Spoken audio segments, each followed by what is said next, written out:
le sous-sol du Plaza.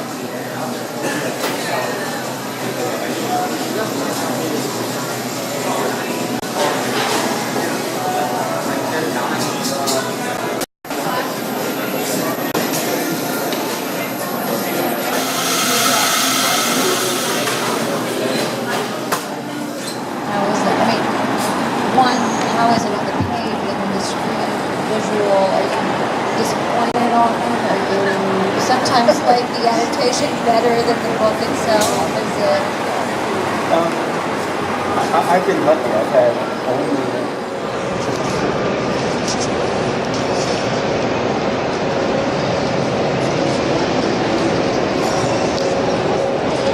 Gare centrale.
Rockefeller Center.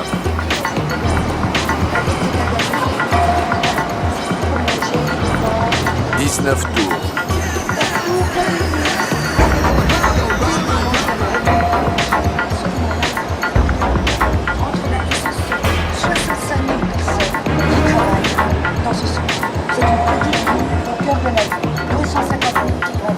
Chaque jour. Alors maintenant, ce qui va dissocier ce sont donc justement, c'est l'ornementation. Donc là, à l'intérieur, sur les façades. Les plus récentes en ont beaucoup moins.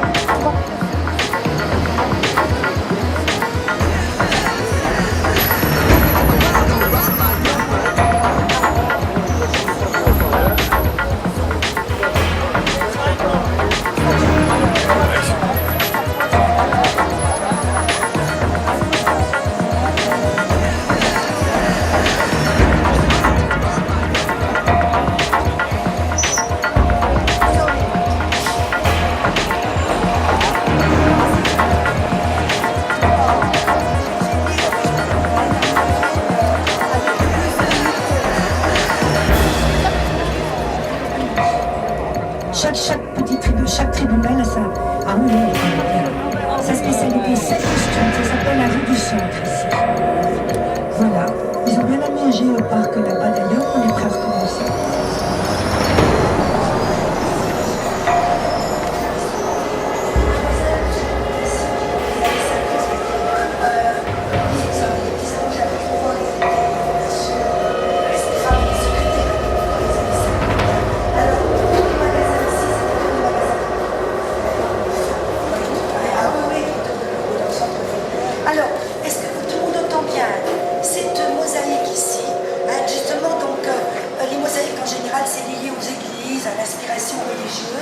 Est faite avec 1 million de petites pièces de verre, 250 couleurs différentes, 250 œuvres.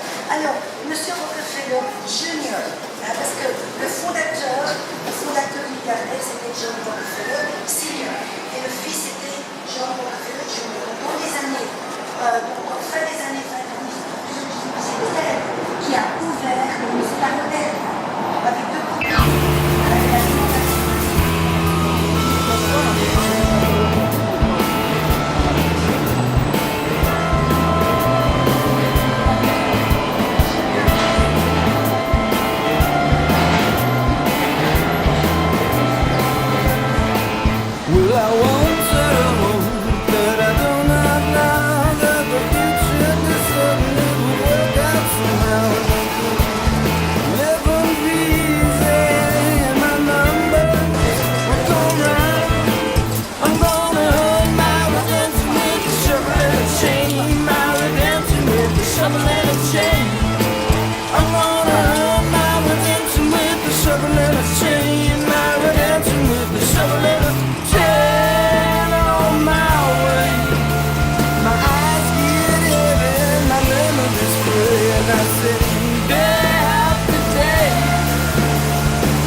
Been baptized in kerosene.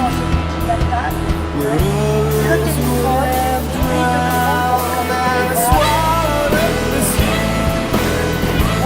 But then you jumped ship, baby, and I thought that I was right. But I was born in a thunderstorm, condemned to live my life on fire. I'm gonna live my life on fire. De l'adresse prestigieuse de représenter Rockefeller. Monsieur Rockefeller,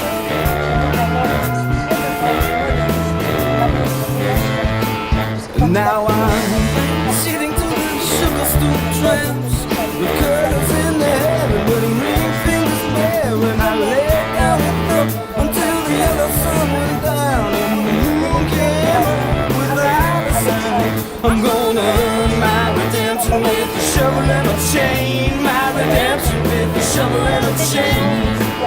I'm gonna earn my redemption with a shovel and a chain. My redemption with a shovel and a chain. On my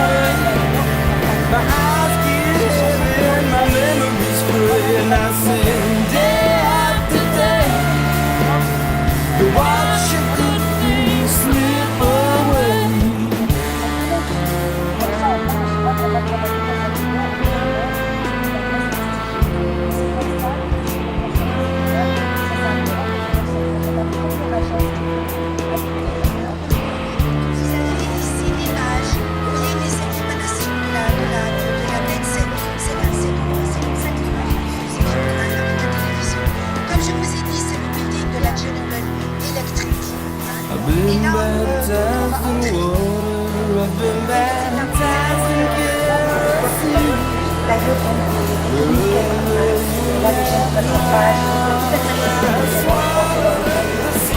c'est la tour maîtresse de Rockefeller Center ici. Ils étaient trop... ça ne les intéressait pas du tout, Picasso et Matisse. Pourtant, Chagall a fait des œuvres dans le Metropolitan Opera, qui est dans le West Side. Alors, monsieur Rockefeller a engagé Diego Rivera. C'était un muraliste espagnol, et mexicain, pardon, qui était marié à une artiste que beaucoup de gens connaissent. Elle s'appelait Frida Kahlo, la peintre, d'ailleurs que Picasso admirait beaucoup. Donc, Diego Rivera, il avait un talent extraordinaire. Il a été invité, mais à un moment donné, il avait montré tous les dessins, donc c'était l'histoire de l'Amérique, le thème, disons. Et à un moment donné, M. Rockefeller passe comme ça un matin, et qu'est-ce qu'il voit? Au milieu de la fresque, là vous voyez le monsieur avec le chapeau, il voit Lénine. Lénine. Alors il dit à Diego Rivera, mais ça c'était pas dans les dessins originaux, Diego Rivera était communiste. Il avait même eu au Mexique Trotsky qui était venu dans sa maison. Et tout d'un coup, il a mis Lénine au milieu et il a donné une explication à Rockefeller en disant que c'était là où il avait sa place et tout. Il a dit non, non, ou tu l'enlèves ou toi tu pars, c'est lui ou toi. Alors Diego Rivera a dit, bon ben, c'est moi. Et il est parti. Il n'a pas voulu l'enlever. Alors M. Rockefeller a fait venir un artiste espagnol qui s'appelait José María Certé, qui avait d'ailleurs réalisé des fresques murales parce qu'il avait ses ateliers à Paris, notamment dans l'Opéra Garnier. C'est un grand muraliste ici, beaucoup de fresques. C'est lui qui l'a réalisé.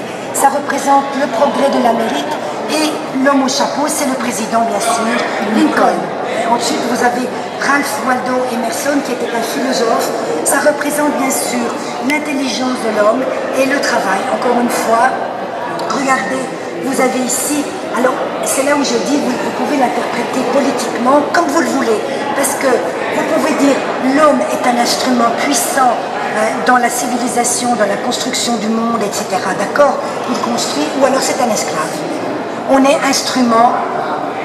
instrument chacun voilà, on contribue donc au progrès de l'humanité, mais comme vous voyez ces hommes, là, vous voyez leur expression également, les corps de là-haut, ça prête à des interprétations très diverses. Et comme c'était les années 30, on peut très bien penser également au fascisme qui était en Europe, au communisme bien sûr qui était très fort, socialisme aussi, et comme dans les années 30. Donc on essayait de célébrer la fin de la guerre, vous voyez, en brisant le canon. La Première Guerre mondiale, bien sûr. On va entendre le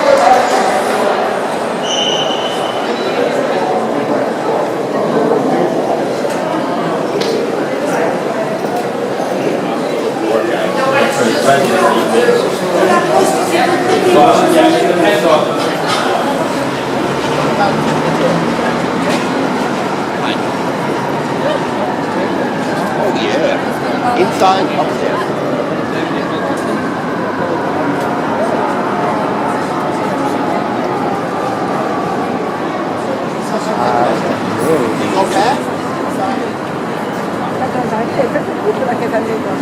C'est comme ça qu'il va se mettre.